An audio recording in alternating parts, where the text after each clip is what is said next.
Hello, my name is Heather Hoship Coleman, and this is Rolling with Jesus, episode 10, I believe. Yay, we finally got here. I call it Rolling with Jesus because we love with Jesus, we cry with Jesus, we talk with Jesus, and if you're like me, in a wheelchair, you roll with Jesus. So I don't know if you can see my t-shirt. It's probably a little blocked from my wheelchair tray, but basically I designed it and several other shirts to go with each of the major holidays, from Halloween to the 4th of July. But this one says faith, like pumpkin seed, and I switched the word from lemon to pumpkin seed, obviously to go with the theme of the holiday. I realize that some of you, because of culture differences and because of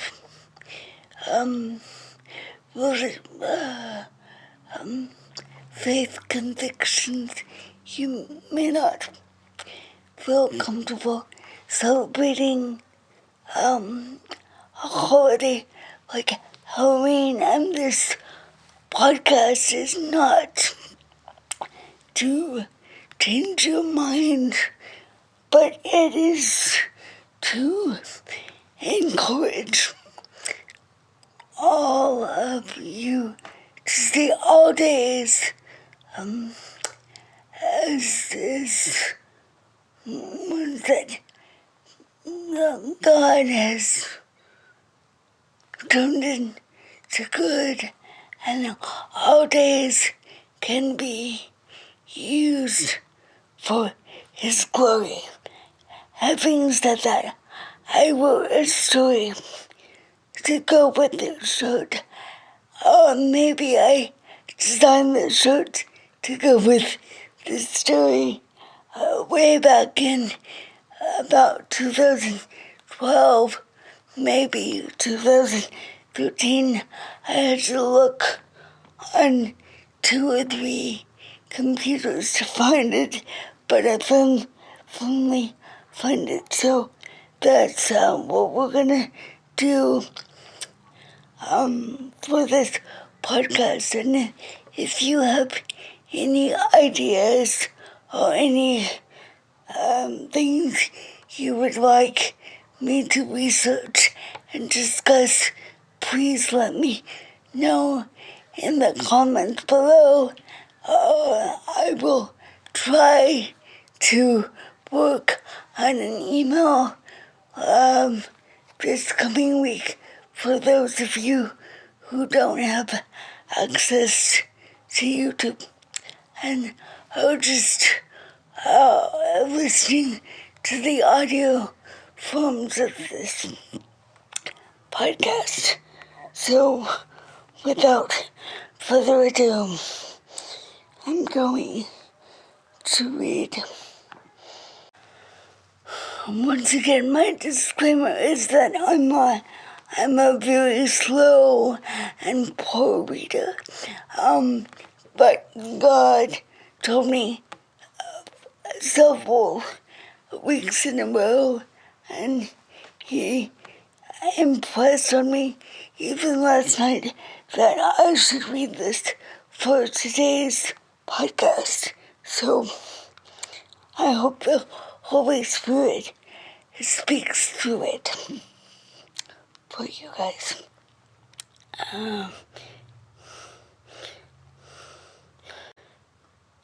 The imperfect pumpkin. One day, first and foremost, looked out his kitchen window and saw a grassy, empty field. he thought, what can I plant this year? Last year I planted corn, and the year before that I planted potatoes. He said to himself, what should I plant this year? It's nice weather today. Whatever I decide to plant, I'll plant it today. Then the phone rang, and the farmer said, hello. The voice on the other end said, where can I get pumpkins to make a jack-o'-lantern for this Halloween? But the farmer exclaimed that that's it. I'll plant some pumpkins.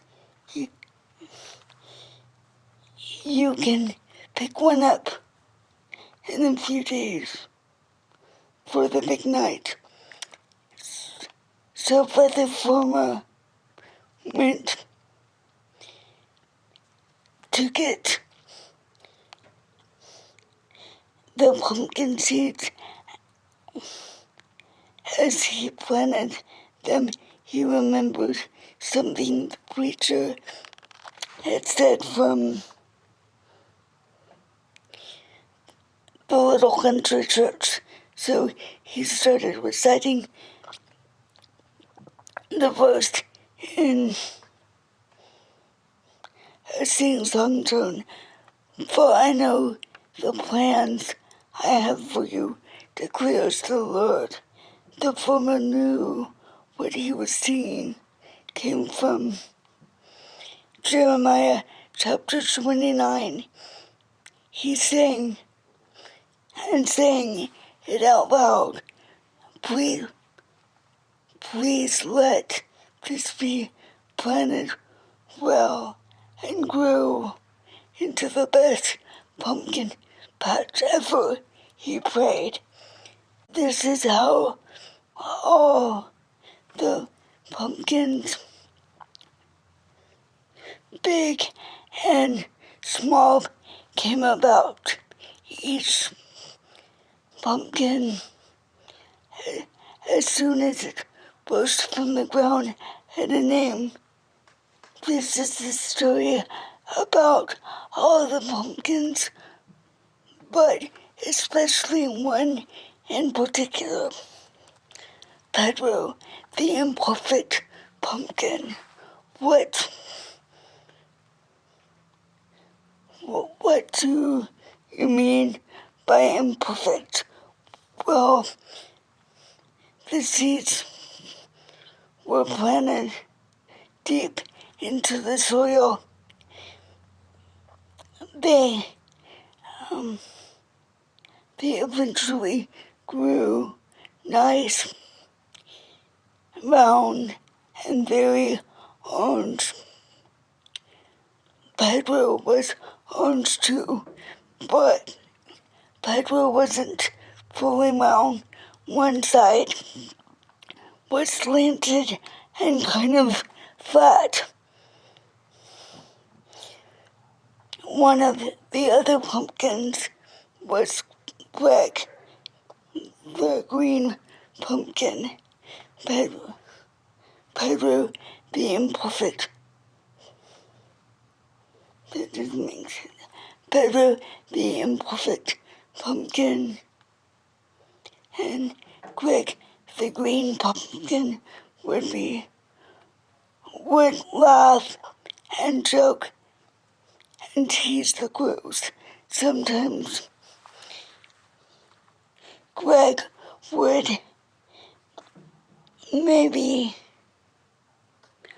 say maybe we should tell the farmer to use fertilizer so that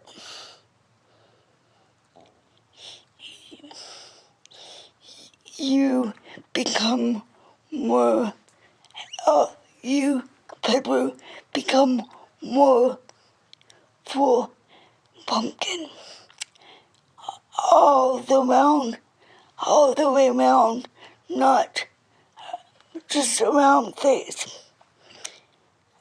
Pedro the imperfect pumpkin said that might be a good idea. I'll talk to the former about it when he comes to check on each one of us. Each time that Greg and Pedro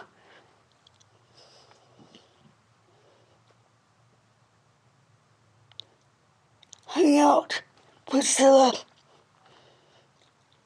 the pretty pumpkin, would say, hey, how are you guys doing?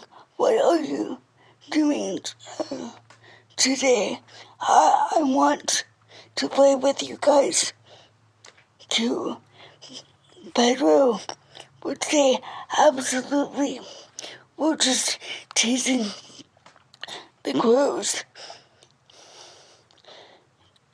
Greg, the green pumpkin, said to Priscilla what happened to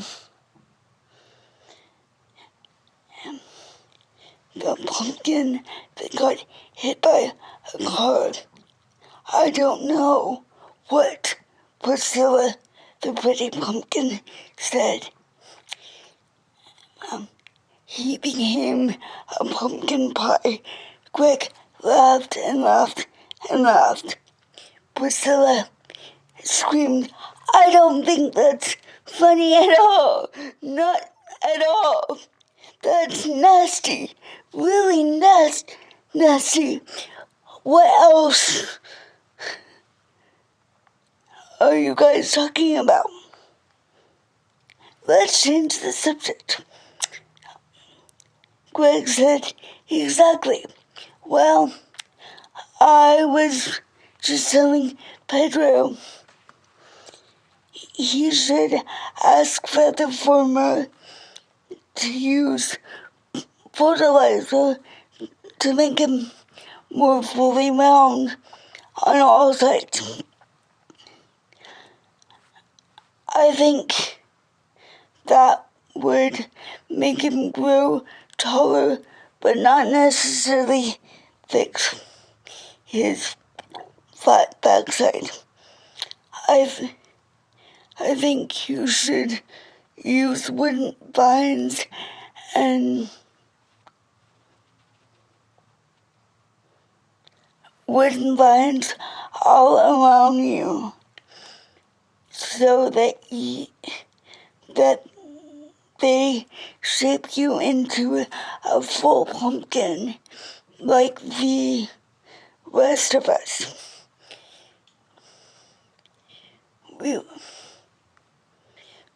We wouldn't notice at first. I definitely think we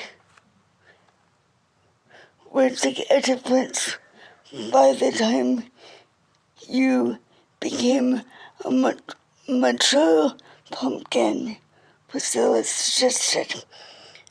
Pedro the imperfect pumpkin said, hey, watch it! Are you calling me an immature pumpkin? I'm not a little kid.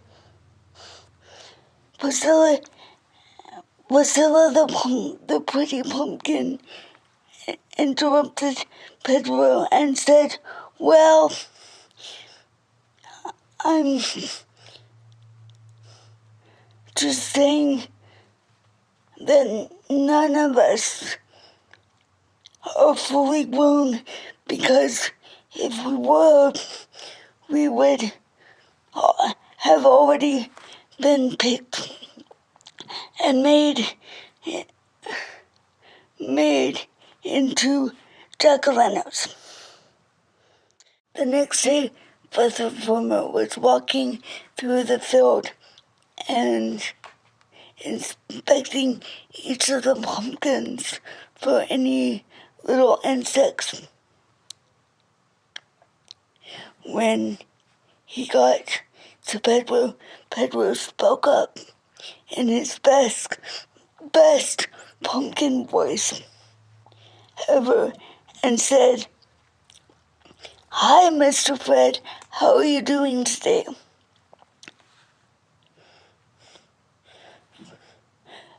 "I like your plaid shirt. Thanks so much for coming out to check on all of us. It means a lot."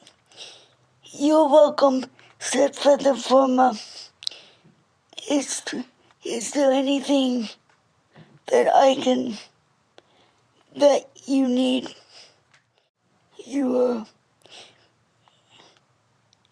You are usually kind and shy." At that point, Pedro told him about the fertilizer and Greg the Green Pumpkin's idea.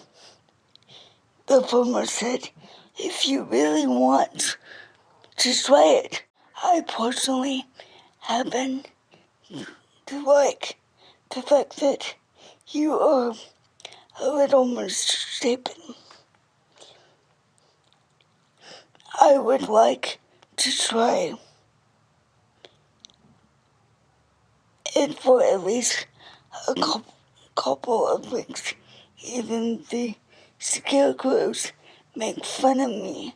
Pedro begged and begged and begged.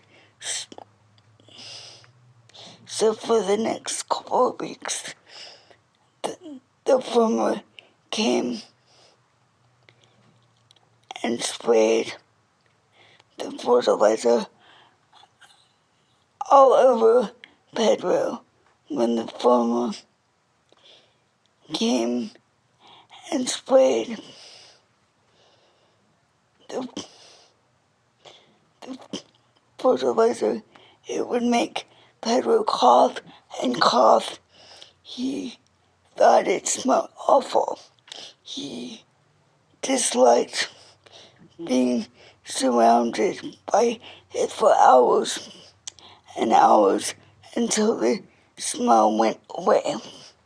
And at the end of 3 weeks, Pedro said, "It is not working. Let's just stop because I'm still misshapen. I'm still Pedro the imperfect pumpkin. The nasty stuff is giving me headaches." Another week went by. Then Pedro talked to the farmer again. "Excuse me, Mr. Fred, sir. I was wondering if we could try Bacillus, the pretty pumpkin's idea." Pedro then filled the farmer in on the details using wooden vines, kind of like a cast to make a pumpkin perfectly full and round. They tried this for another 3 weeks. Unlike the fertilizer, it didn't smell or give him headaches. Some of the wooden vines, although hurt, he couldn't move easily, and it was painful. So Pedro had taken all the pain he was going to take, and then said to the farmer in a very tearful voice, "I'm in pain, so just take the wooden vines away. I guess I will be an imperfect pumpkin forever. The next few days, Pedro was really sad about being an imperfect pumpkin still. Then another pumpkin, Jeff the giant pumpkin, suggested shaving and cutting off the parts of Pedro so that it would help regrow and make it more circular.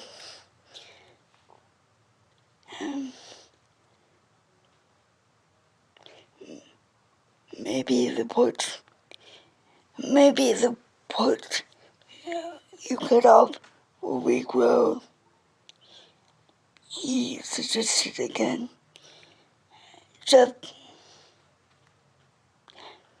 a few days later, the farmer came out and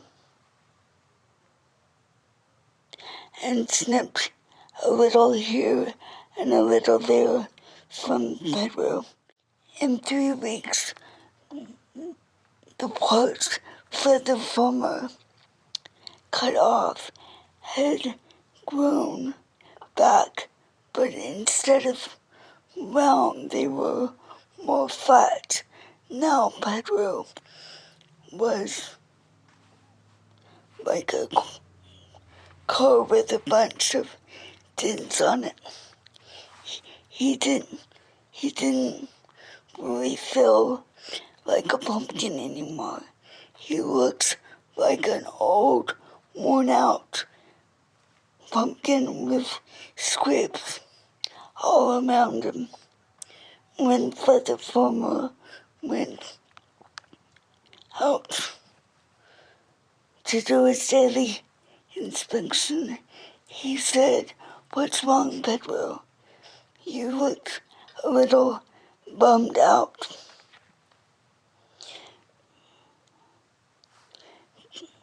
Pedro replied, "Well, yes.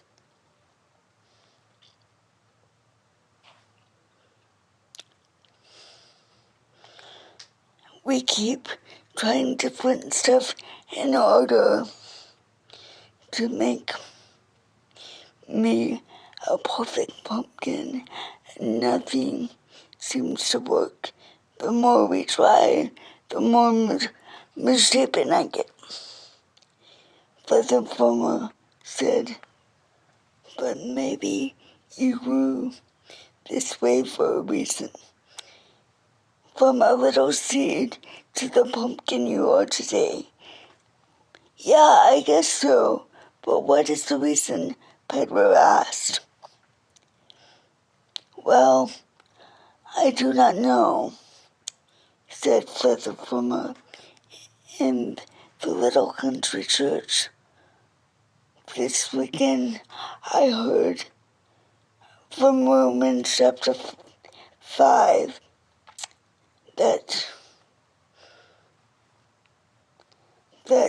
we rejoice, that says we rejoice in all suffering, knowing that suffering produces endurance, endurance produces character, character produces hope." So, just like your misshapen figure makes you able to overcome so much more, so your flatness and dents will help you produce more character. What is endurance and character?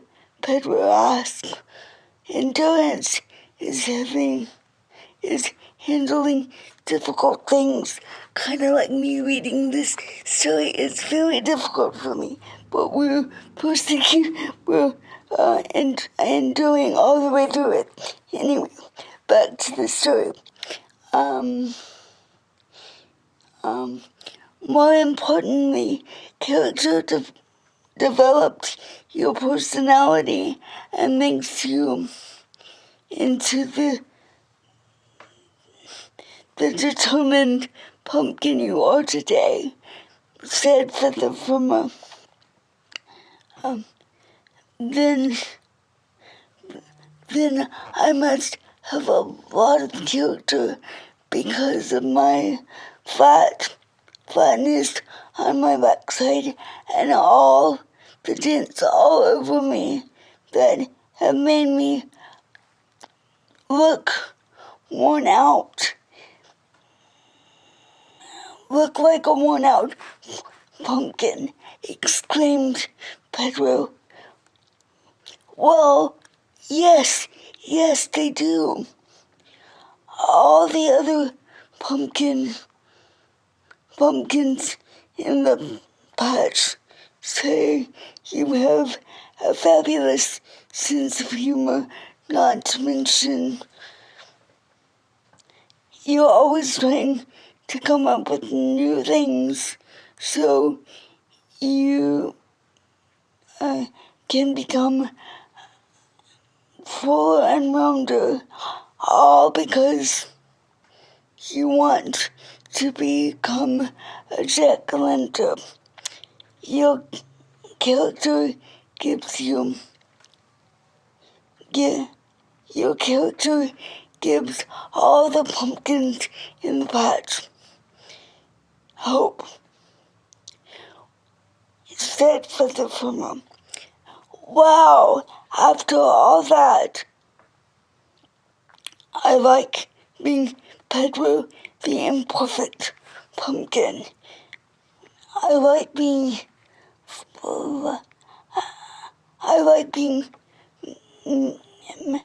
a misshapen figure, and all my dents, they make me stand out and unique. Without them, I would not have my character making me into the jack-o'-lantern I'm supposed to be someday. And that is the end of the story, unless God gives me a continuation. That is the end of the story. The end. So the point is not about pumpkins. It's about being comfortable in your own skin. It's not about what you wear or how you look, because God sees a heart and God knows a heart.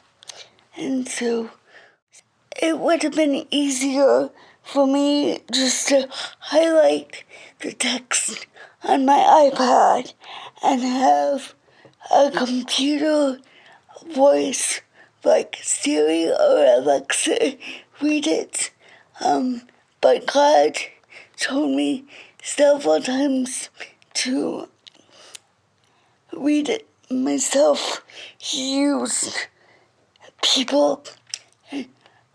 All of my caregivers told me to read it myself, and I used dreams, and so I read it out loud very slowly with my speech impediment, and I mispronounced words, and I even added words that weren't there, all to show you that this is part of my imperfections. God will do whatever God's gonna do with my slow reading skills and my sometimes quiet voice. And all God's people said, Amen.